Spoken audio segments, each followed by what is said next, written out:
जय हिंद दोस्तों, मैं रोशन राज राज स्टडी ब्लॉग पे आपका स्वागत करता हूं। तो मैं आज आप लोगों के बीच में एक विशेष टॉपिक पे बात करने वाला हूं।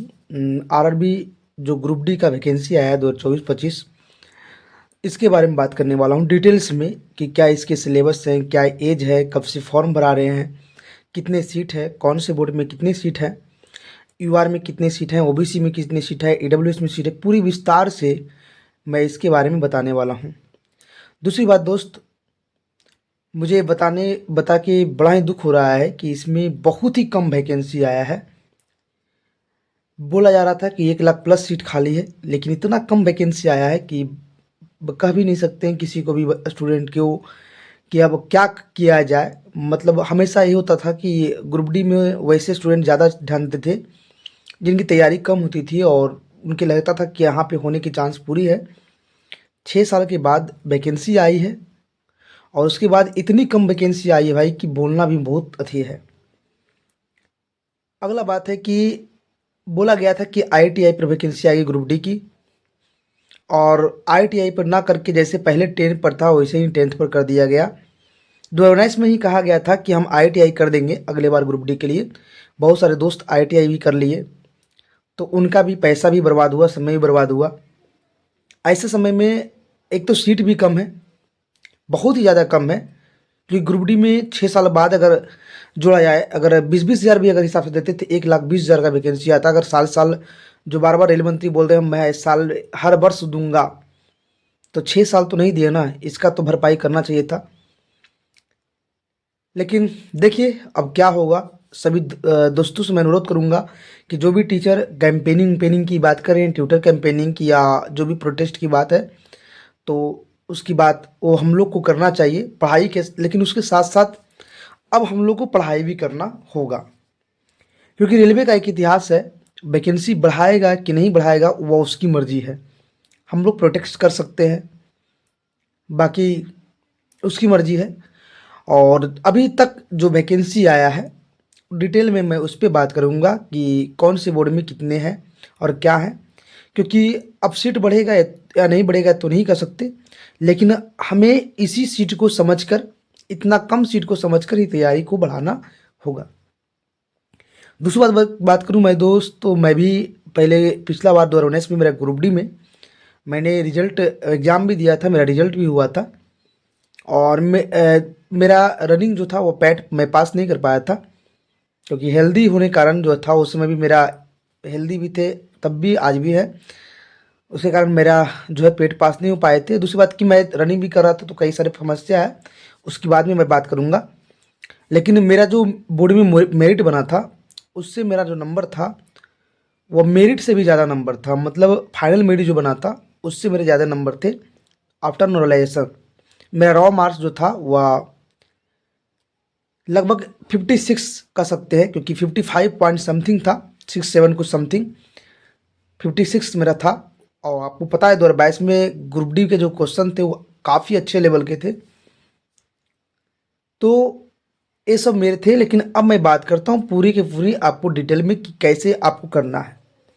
दोस्त टोटल जो पोस्ट आया है वह 32,438 पोस्ट है, काफ़ी कम है। और एज जो है आप जानते ही हैं 28 से 33 था, लेकिन 3 साल कोविड के कारण दिया गया है रिलीफ। 18 से 36 वर्ष है यूआर का, और ओबीसी का 3 साल को छूट दिया गया है, और एससी एसटी को 5 साल छूट दिया गया है। मतलब जो यूआर कैंडिडेट है, मतलब ईडब्ल्यूएस बीसी में आ जाते हैं, तो यूआर 36 साल, 18 से 36 साल, ओबीसी 39 साल, और एससी जो हो गया आपको 41 साल तक आपको एज है। ऑनलाइन जो डेट है 23 जनवरी 2025 से स्टार्टिंग है, लास्ट डेट 22 फरवरी 2025 में है। फी जो लग रहा था 500 यूआर ओबीसी का और 250 एससी एसटी का, सेम जैसे पहले था वैसे ही है, इसमें कोई बदलाव नहीं हुआ। क्वालिफिकेशन में 10th पास है, और आईटीआई कर दिया है, मतलब जो आईटीआई वो भी एलिजिबल है। तो भाई तो ये मतलब है जब मिनिमम आप 10 पास कर दिए तो कोई बड़ी बात नहीं। अब आइए एग्जाम पैटर्न क्या है, तो इसमें सीबीटी पहला एग्जाम, दूसरा जो है पेट है, प्रोसेस की बात कर रहा हूँ, फिर डीवी, फिर मेडिकल। मेन इसका आपको सीबीटी है, फिर पेट है। तो सीबीटी में मैथ, रीजनिंग, साइंस, जीके और करंट पूछता है। और पेट में क्या होता है, मेल 1000 मीटर का रनिंग होता है 4 मिनट 15 सेकेंड का, जो मैंने पिछला बार दिया था।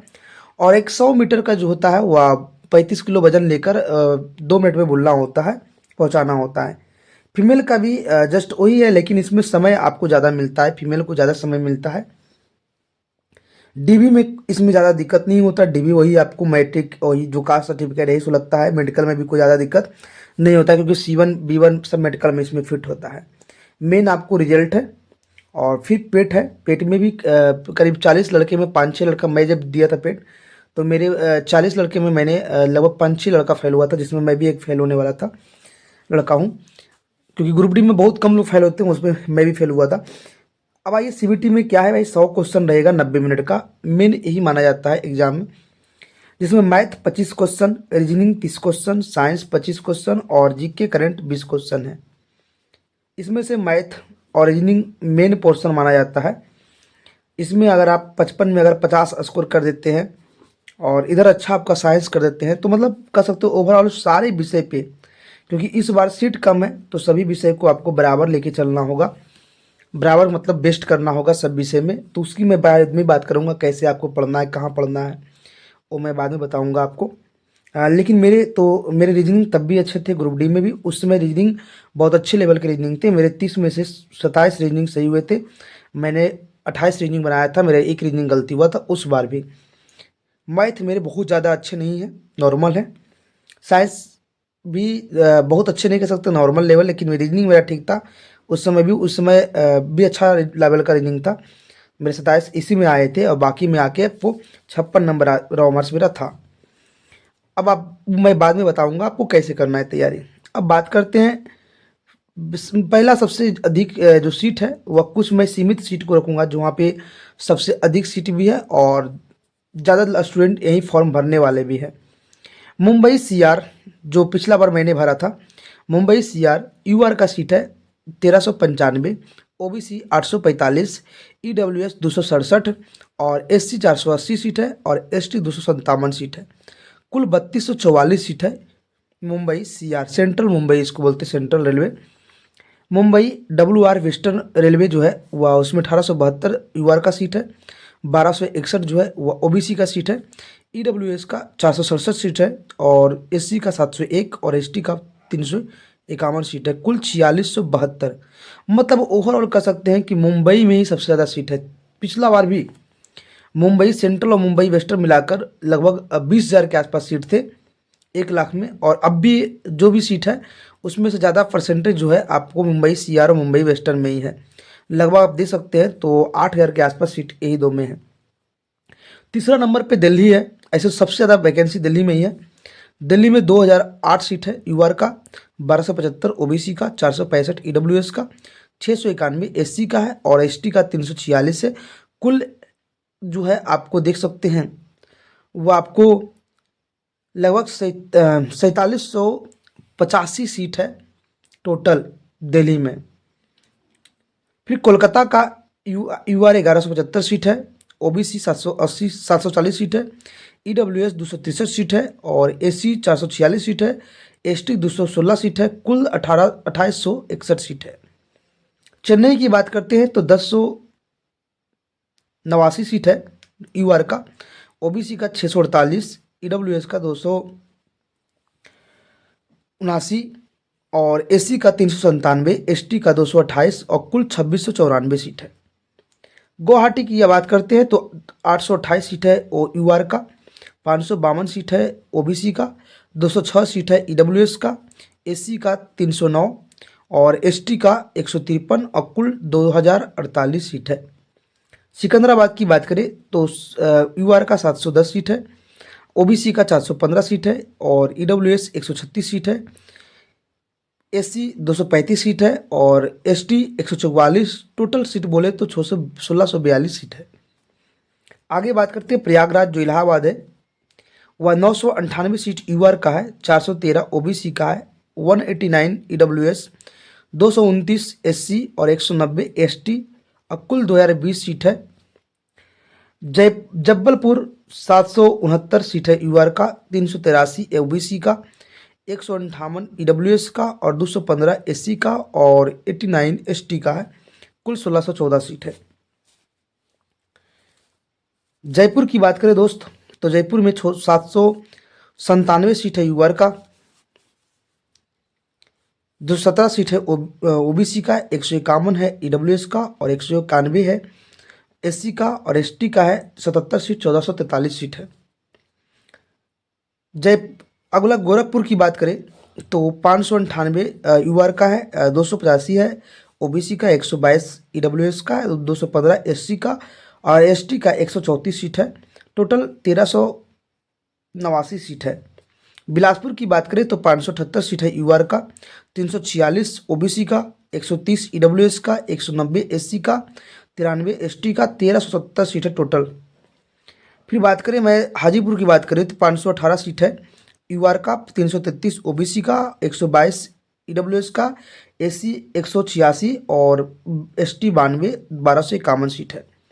भुवनेश्वर 405 सीट है यूआर का और 257 सीट है ओबीसी, 96 ईडब्ल्यूएस, 139 एससी, 67 एसटी और 964 जो है टोटल सीट है। हुबली 207 सीट है यूआर का, 133 ओबीसी का, ईडब्ल्यूएस 50 सीट है और आपको 75 सीट है एससी का और 37 सीट है जो है वह एसटी का, 503 सीट है टोटल। अब बात करें दोस्त कि अभी हम लोग फॉर्म कहाँ भरें, तो भाई अभी मैं नहीं कहूँगा आपको कि करीब 10 दिनों तक आप फॉर्म नहीं भरें। 23 तारीख से स्टार्ट है। इस मंथ में कोई हालत भी आप फॉर्म ना भरें। कहाँ भरना होगा, तो 2-3 कैटेगरी में स्टूडेंट होते हैं। एक जिनकी बहुत बेटर तैयारी है या किसी और विभाग में जॉब कर रहे हैं, मतलब रेलवे में ही। एक मीडियम तैयारी है, एक कभी तैयारी शुरू भी नहीं किए हैं।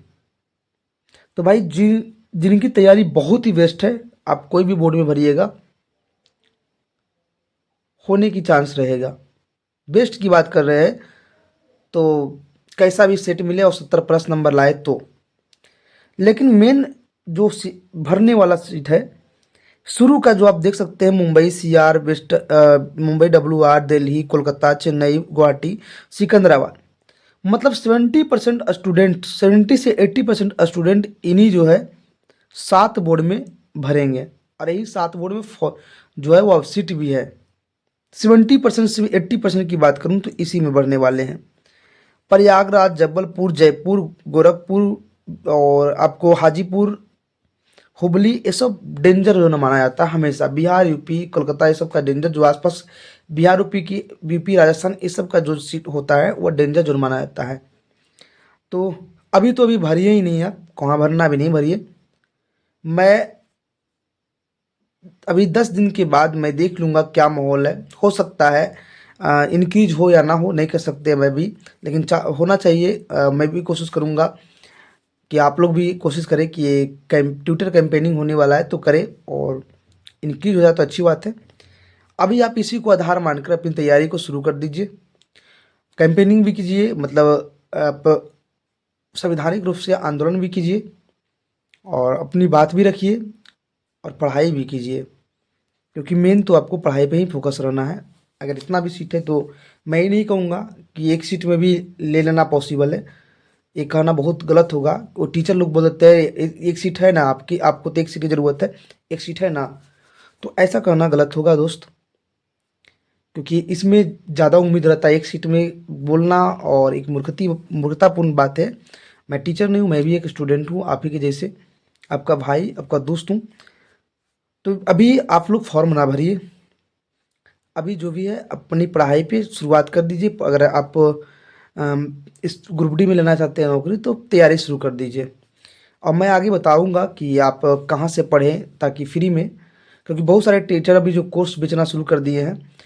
तो मैं आपको पूरी डिटेल में कौन सी बुक पढ़ना है, कहाँ से आपको फ्री में, कहीं भी आपको कोई टीचर की ज़रूरत नहीं है, मतलब फ्री में आप पढ़ सकते हैं यूट्यूब से।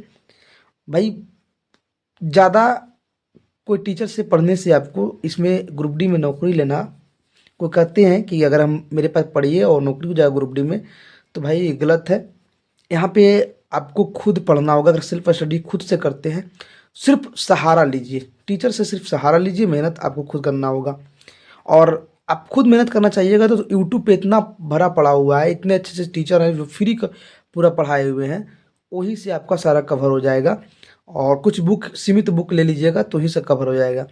उसके बारे में बाद में बात करूँगा। तो पहले यही जो था वो मैं आपको बता दिया। तो आप लोग पहले जान लीजिए, देख लीजिए, उसके बाद फॉर्म भरिएगा। अभी फॉर्म नहीं भरिए। और तब तक के लिए जय हिंद। मिलते हैं नेक्स्ट वीडियो में।